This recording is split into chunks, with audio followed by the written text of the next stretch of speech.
Well, this is just the latest in a series of talks held between Ukraine and the US, and also the US and Moscow.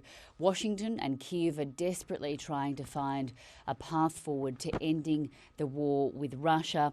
But the White House was heavily criticised last week for rushing the process at any cost when that 28-point peace plan was leaked and indicated like it heavily favoured Moscow, so much so that many believe that it was simply a Russian or Kremlin wish list translated into English.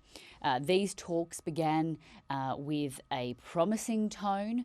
Marco Rubio started the press spray by saying that this is not just about achieving peace and stopping the killing, but it's also about ensuring a path towards Ukraine remaining a sovereign, independent and prosperous nation.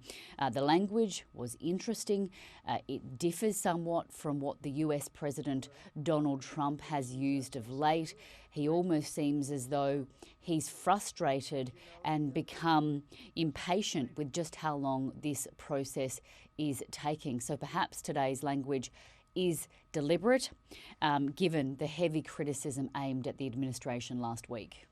The end goal is obviously not just the end of the war. Obviously, that's essential and fundamental. We want to see the end of the killing and the death and the suffering, and I'm sure the Ukrainian side, I know they do as well. They want peace, but it's also about securing an end to the war that leaves Ukraine sovereign and independent and with an opportunity at real prosperity. So this is not just about ending a war. This is about ending a war in a way that creates a mechanism and a way forward.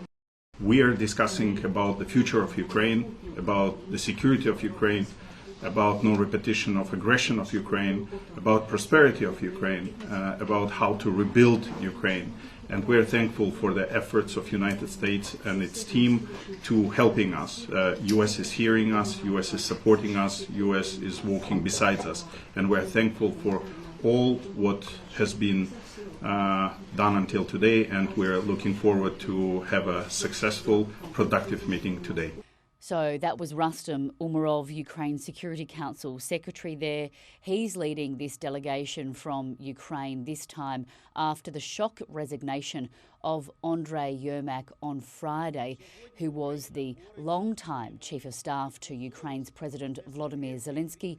He resigned from the position after his apartment was searched by anti-corruption investigators on Friday. Now, while we don't know exactly why they were searching his property, and he says that he is continuing to comply with authorities and has denied any sort of wrongdoing, we do know that it comes in the wake of a major corruption scandal there, where several top government officials and public figures have been accused of siphoning off some $150 million from a state-owned energy company.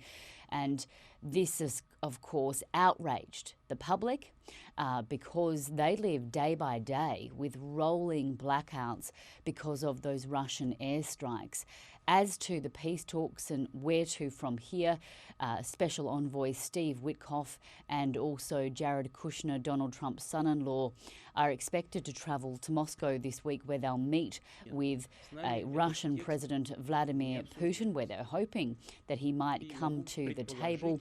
But after hearing him speak last week and some of the rhetoric that President Putin was using, it's difficult to see where he will compromise. His demands and what he wants to achieve from this war don't appear to have changed one little bit.